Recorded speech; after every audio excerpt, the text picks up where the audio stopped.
some Adamus, the first angel is not a character, it is a cause, the biological origin point from which every subsequent angel on this list descends, and whose destruction in the second impact is the event that defines the franchise's entire timeline.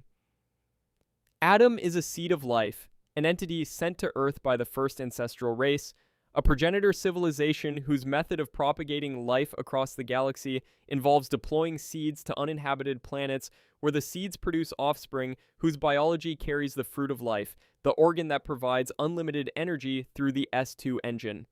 Adam landed on Earth first. Adam was supposed to be alone. The planet was supposed to produce angels and only angels, a biosphere built from Adam's genetic template whose evolutionary trajectory would have produced a world of beings whose biology includes immortality through unlimited energy but excludes the self-awareness that the fruit of knowledge provides. Lilith's arrival changed everything. The second seed's impact, the event called First Impact, disabled Adam through the Spear of Longinus that accompanied Lilith, a failsafe mechanism whose activation prioritized Lilith's lineage over Adam's and suppressed Adam's offspring in favor of Lilith's. Adam lay dormant for 4 billion years while Lilith's lineage, humanity, evolved across the planet's surface. In 2000, the Katsuragi expedition discovered Adam in Antarctica and attempted a contact experiment whose catastrophic failure produced the second impact, an explosion that melted the Antarctic ice cap, shifted the Earth's axis, killed half the planet's population, and reduced Adam to an embryonic state whose tiny body, Gendo Ikari, subsequently fused to his own hand because carrying the progenitor of the angels inside his own flesh was a necessary component of Gendo's plan to control instrumentality. Adam's embryonic form is the franchise's most visually incongruous piece of cosmic lore, the entity responsible for every angel attack, every death, every piece of suffering the franchise depicts, reduced to a fetal form small enough to fit in a man's palm. It's on the Lilith. The second angel is humanity's mother, and the mother has been hanging on a cross in a basement for 15 years while her children fight the siblings she was never supposed to have. Lilith is the second seed of life, the progenitor entity whose arrival on Earth displaced Adam's lineage and whose biological offspring, carrying the fruit of knowledge rather than the fruit of life, evolved into humanity across 4 billion years of terrestrial evolution. Lilith's body is in terminal dogma, the deepest level of NERV headquarters, impaled on a cross in a cavern whose cathedral-like proportions communicate sacred space through architecture rather than through religious designation. The body is enormous, a white giant whose lower half is absent, replaced by a pair of legs that have not fully formed, and whose face is covered by a mask bearing Seele's seven-eyed emblem. Lilith bleeds LCL, the orange liquid that fills the Evangelions' entry plugs, which means the liquid that every pilot breathes during synchronization is the second angel's blood, and the breathing is the franchise's most quietly disturbing piece of operational detail, because the detail is presented without commentary, and the commentary's absence leaves the audience to process the implication independently. Pilots breathe angel blood, the breathing is required for neural synchronization. And the franchise treats this as routine, a procedural detail whose horror is normalized through repetition until the audience, like the characters, stops noticing that the medium sustaining the pilot's connection to their Evangelions is the bodily fluid of a crucified god. Lilith's role in Third Impact is catalytic. During the end of Evangelion, Rei Ayanami merges with Lilith's body, and the merged entity, a giant of light whose scale exceeds the planet's diameter, deploys an anti-AT field that dissolves the AT fields of every human being on Earth simultaneously, converting individual consciousness into a collective ocean of LCL whose dissolution is the franchise's vision of instrumentality. If you are enjoying this so far, hit the subscribe button and leave a comment with the angel you think has the most unsettling design. Let us get back into it. Sachiel. The third angel arrives walking through the ocean, and the walking sets the franchise's visual template for every angel encounter that follows. Sachiel is a towering humanoid entity whose upright posture, whose long arms, whose bone-white face with its fixed expression, and whose glowing red core communicate a biology that resembles humanity's in proportion but diverges from humanity's in every detail that proportion cannot convey. Sachiel's face does not move. The expression is not an expression. It is a structure, a skull-like visage whose features are fixed in an arrangement that the audience reads as a face. because the audience's pattern recognition imposes facial interpretation on any surface that carries bilateral symmetry. Sachiel's AT field is the franchise's introductory demonstration of the barrier that makes angels invulnerable to conventional weapons, the absolute terror field whose defensive properties absorb the N2 mine's nuclear equivalent blast and whose penetration by Unit 01's AT field in the episode's climax establishes the franchise's core combat mechanic. Only an AT field can neutralize another AT field. Only an Evangelion generates an AT field. Therefore, only an Evangelion can fight an angel. The syllogism is the franchise's strategic foundation, and Sachiel's encounter with conventional military forces, whose combined firepower accomplishes nothing except property damage, is the proof that the syllogism is not a theory. It is a law. Sachiel's adaptation after the N2 mine, the growth of a second face whose bone-white surface replaces the damaged original, is the franchise's first demonstration of angel evolution in real time. The organism responding to damage not through repair, but through redesign, a biological capability that communicates intelligence through physiology rather than through behavior. Shamshel. The fourth angel is an insect, and the insect's whip-like appendages are the franchise's first demonstration that angel combat is not standardized. Each angel fights differently because each angel's biology is different, and the biological diversity produces a combat variety that the franchise's Monster of the Week structure exploits across every subsequent encounter. Shamshel is an elongated arthropod-like entity whose body plan, segmented and vaguely reminiscent of a flatworm crossed with a mantis, departs entirely from Sachiel's humanoid proportions and communicates that the angel's genetic template, inherited from Adam, does not impose a single body plan on its descendants. Shamshel's primary weapons are two energy whips whose cutting capability exceeds the Evangelion's armor tolerance, each whip a tendril of concentrated energy that extends from Shamshel's body and slices through whatever it contacts with a surgical precision that the franchise's previous combat, Sachiel's blunt force physicality, did not demonstrate. Shinji's battle against Shamshel is the franchise's first piece of genuine pilot-driven combat. The fight requiring Shinji to engage the angel directly with the progressive knife after the pallet rifle proves ineffective, and the close-range engagement's brutality, Shinji stabbing the entry plug's controls forward while Shamshel's whips carve through Unit 01's armor, is the first moment where the franchise communicates that piloting an Evangelion is not a video game.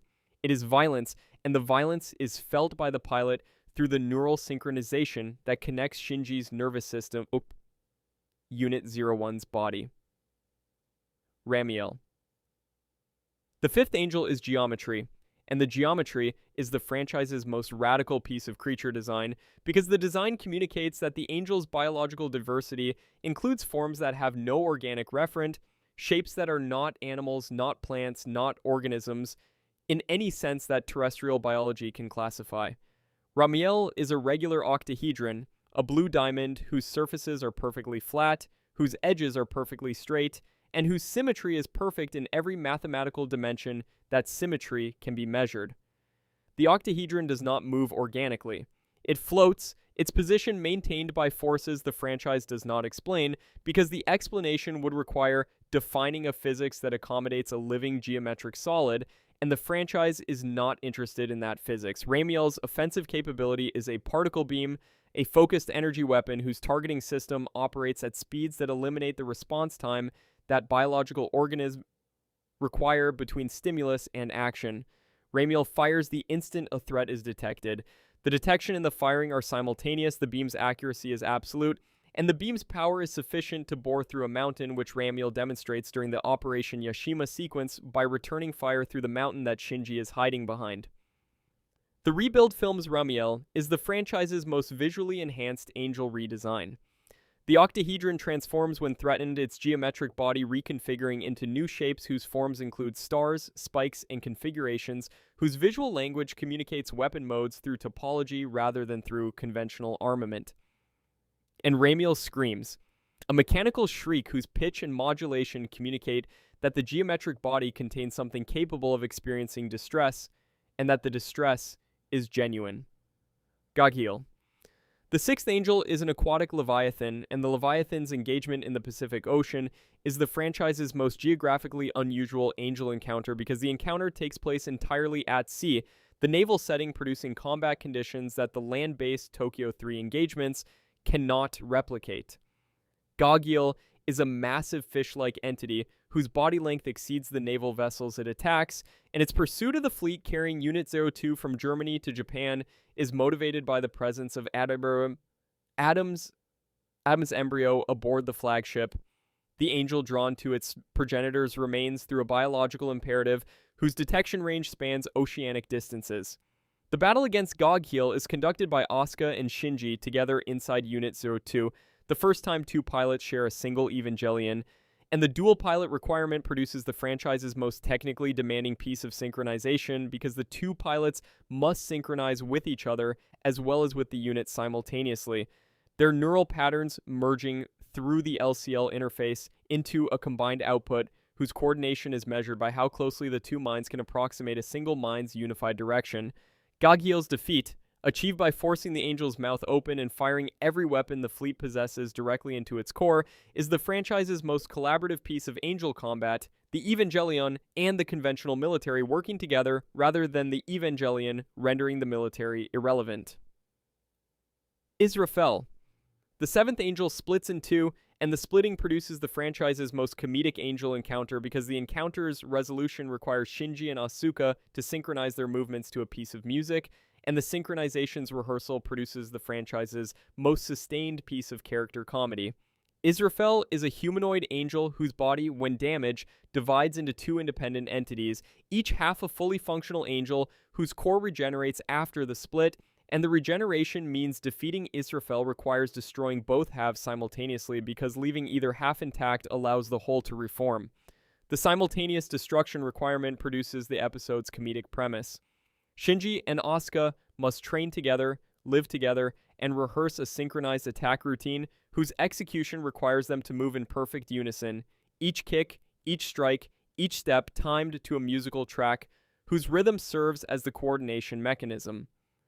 The training montage where Shinji and Asuka practice the routine while bickering about whose timing is off is the franchise's most lighthearted sequence and the franchise's most effective piece of Shinji-Asuka relationship development because the development occurs through forced proximity rather than through voluntary connection. Sandalphon. The eighth angel is discovered inside a volcano before it is born, and the discovery produces the franchise's only preemptive angel engagement, a mission whose objective is the capture rather than the destruction of an angel because capturing the angel would provide NERV with biological data whose value exceeds what post-mortem analysis of destroyed angels can generate. Sandalphon is in a chrysalis state, a larval form suspended in magma inside an active volcano, and NERV's plan involves lowering Unit 02 into the volcanic caldera in a heat-resistant suit to retrieve the chrysalis before the angel emerges. The plan fails. The angel hatches during the retrieval, and the newborn Sandalphon attacks Unit 02 inside the volcano, a combat environment whose temperature and pressure constraints limit the Evangelion's combat capability, and whose geological instability makes every movement a risk. Matarael. The ninth angel attacks during a power failure, and the power failure's timing is either coincidence or the franchise's most subtle piece of angel intelligence because the failure disables NERV's defensive systems, and the angel's arrival during the blackout suggests that Matarael either detected the failure remotely or waited for it. Matarael is a spider-like entity whose body secretes a corrosive acid that eats through the armor plating above the geofront, the cavernous space beneath Tokyo 3 where NERV headquarters is located, and the acid's corrosive properties exceed the armor's tolerance, producing a biological weapon whose delivery method, dripping from above, is the franchise's most environmentally threatening angel attack, because the attack does not target the Evangelions or the pilots. It targets the infrastructure, the physical structure that protects NERV from surface-level threats. The battle against Matarael is conducted during the power outage by all three Evangelions operating on battery power, and the limited operational window produces the franchise's most resource-constrained angel engagement. Sachiel. The 10th angel falls from orbit, and the falling is the weapon. Sachiel is a massive angel whose body deployed in low Earth orbit serves as a kinetic weapon whose impact with the surface would destroy everything within a radius that includes NERV headquarters. Sachiel drops pieces of itself as ranging shots, each fragment impacting the surface with enough force to level city blocks, and the fragment's progressive accuracy communicates that Sachiel is calibrating its trajectory through empirical testing, each shot closer to the target than the last. The franchise's solution to a falling angel is the franchise's most physically demanding piece of Evangelion deployment. All three units, 00, 01, and 02, are positioned beneath Sachiel's projected impact point, their AT fields deployed upward to catch the angel's body before it strikes the surface, and the catching requires the three Evangelions to support an angel whose mass exceeds their combined strength through AT field amplification rather than through physical force. Arael.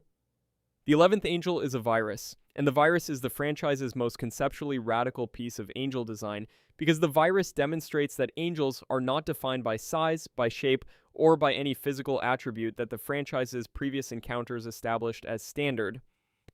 Arael is a microscopic organism, a bacterial or viral entity whose individual units are invisible to the naked eye and whose collective behavior produces a macro-scale threat through replication rather than through individual capability. Arael infects NERV's computer systems, its biological material infiltrating the facility's technology and evolving at a rate that exceeds the computer system's ability to develop countermeasures because Arael's evolutionary cycle completes in seconds rather than in generations, each cycle producing a new variant whose properties are adapted to whatever defense the previous cycle encountered. The franchise defeats Arael not through Evangelion combat, but through biological warfare, reprogramming the Magi supercomputer's biological components to deploy a customized evolution that outpaces Arael's adaptation. Arael's encounter demonstrates that the franchise's definition of angel is broader than the audience assumed, the category encompassing organisms whose scale ranges from Sachiel's orbital body to Arael's microscopic units. Leliel. The 12th angel is a shadow, and the shadow's geometry is the franchise's most intellectually sophisticated piece of angel design because the geometry inverts the audience's spatial assumptions about which part of the angel is the body and which part is the shadow. Leliel appears as a floating black and white sphere whose striped surface dominates the episode's visual composition, and NERV initially identifies the sphere as the angel's body. The identification is wrong.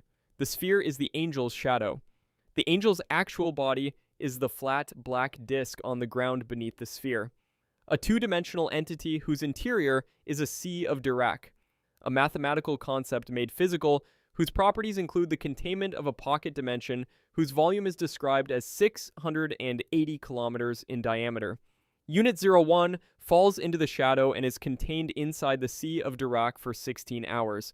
The Evangelion swallowed by a two-dimensional entity whose body exists as an absence rather than as a presence. The escape is berserk. Unit 01 tears its way out from inside, the organism's autonomous activation producing enough force to rupture the angel's body from within, and the escape's imagery, Unit 01 emerging from the shadow, covered in blood, its jaw open, its eyes blazing, is the franchise's most visceral piece of berserk animation. Bardiel. The 13th angel does not arrive. It infects.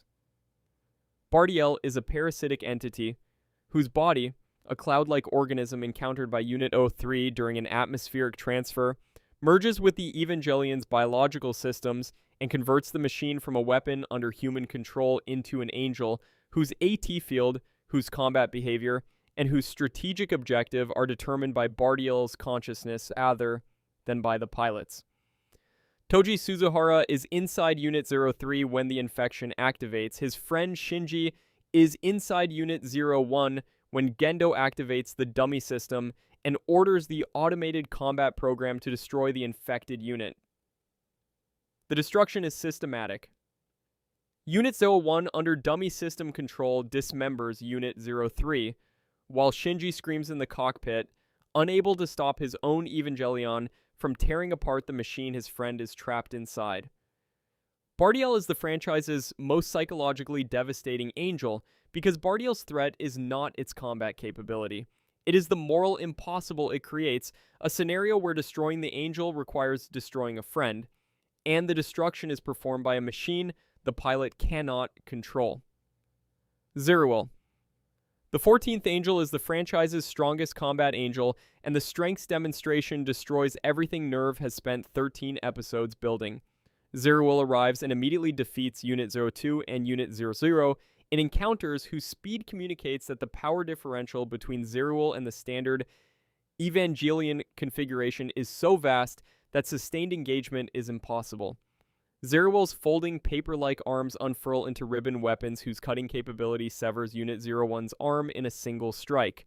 The organism's AT field is the strongest individual angel field the franchise has depicted, and its advance toward terminal dogma, methodical and unhurried, communicates the confidence of an entity that has already assessed the opposition and determined that the opposition is insufficient. Unit 01's Berserk against Zeruel is the franchise's most transformative combat sequence, the organism eating the Angel's S2 engine and completing the biological evolution that converts Unit 01 from a battery-dependent weapon into an autonomous entity whose power output has no ceiling. The eating is the moment the franchise's power scaling breaks permanently because the eating gives Unit 01 the one component that the Evangelions were deliberately constructed without, unlimited energy, and the deliberate omission circumvention through consumption rather than through engineering communicates that Unit 01's biology has exceeded its designer's control. Arael. The 15th angel attacks from orbit, and the attack's weapon is light, and the light's target is not the Evangelion's body. It is the pilot's mind. Arael is a luminous bird-like entity that hovers in low Earth orbit and deploys a focused beam of psychic energy that bypasses the AT field's physical protection entirely, penetrating directly into the pilot's consciousness and excavating every trauma, every suppressed memory, every psychological wound the pilot carries. Asuka is the target. Ariel's beam forces Asuka to relive her mother's mental breakdown, her mother's suicide, and the construction of her identity around piloting excellence as the only proof that she deserves to exist, each memory forced into conscious awareness simultaneously in a cascade whose intensity exceeds what the human mind can process without fragmenting. The franchise depicts the psychic intrusion through a montage whose visual language shifts between live action, abstract imagery, and animation, whose degrading frame rate communicates Asuka's psychological dissolution. Arael is the franchise's most intimate angel because Ariel's weapon is understanding, the forced comprehension of another being's consciousness, and the understanding destroys its target more completely than any physical attack the franchise has depicted because the understanding reveals the target to itself. Armisael. The 16th angel fuses, and the fusion's completion would trigger third impact because the fusion's product, an Angel Evangelion hybrid, would carry both the fruit of life and the functional equivalent of the fruit of knowledge that Evangelion biology provides.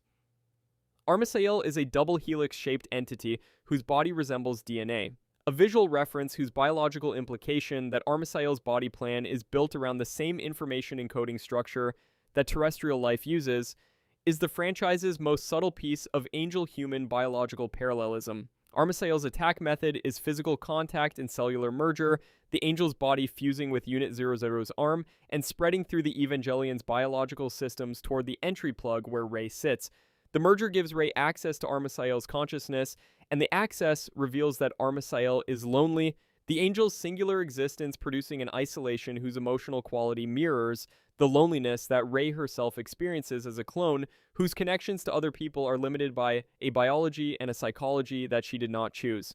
Rei self-destructs Unit 00 to prevent the merger's completion, and the self-destruction is the franchise's most important piece of Rei characterization, because the self-destruction is a choice.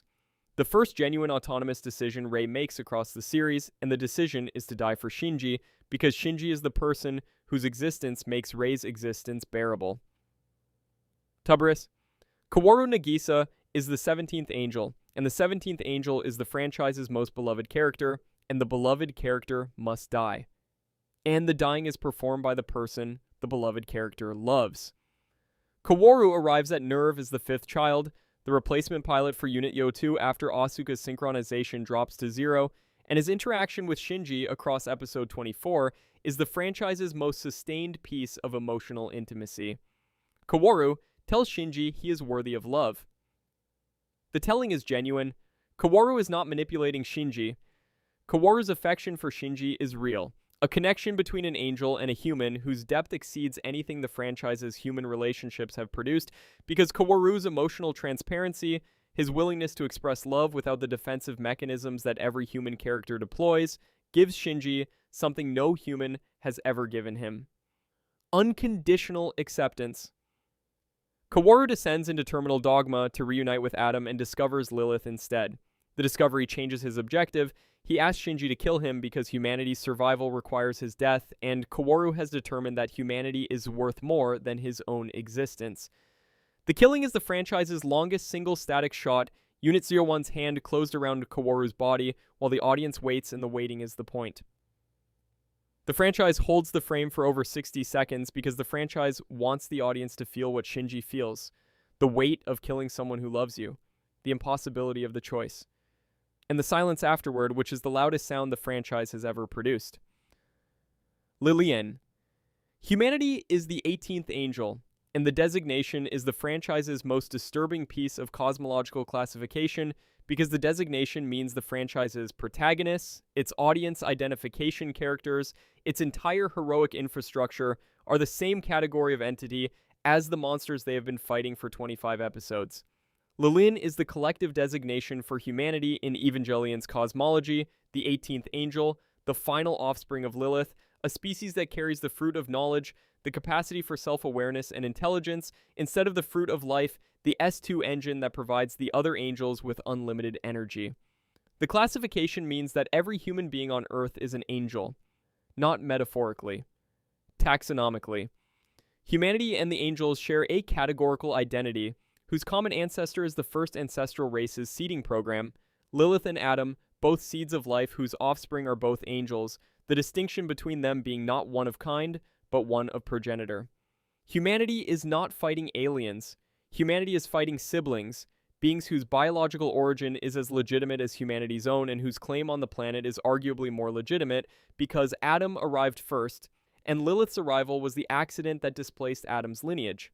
The AT field that every angel carries is the same AT field that every human carries, the barrier between individual consciousness and the external world whose existence is necessary for individual identity and whose dissolution is what instrumentality accomplishes. The angels' AT fields are visible, humanity's AT fields are invisible, and the invisibility is the only difference between the barrier that protects an angel from a positron rifle and the barrier that prevents one person from truly knowing another person, which means the franchise's entire combat system. Evangelions neutralizing AT fields to destroy angels is a mechanized version of the same process that instrumentality performs on humanity. The dissolution of the barrier between self and other, the forced intimacy whose completion is either salvation or annihilation depending on whether you ask Seely or Shinji. And that is every Angel Neon Genesis Evangelion has produced across 2 continuities and 3 decades of the most analyzed, most debated, and most thematically dense anime franchise in history. The pattern underneath all of them is the same question that Adam's arrival on Earth asked 4 billion years before the franchise's first episode aired. Who belongs here? The angels' answer is biological. They belong because Adam arrived first because their progenitor's claim on the planet predates Lilith's by geological time, and because the displacement that Lilith's arrival caused is an error whose correction requires the elimination of Lilith's offspring and the restoration of Adam's lineage to the evolutionary trajectory the planet was supposed to follow. Humanity's answer is existential.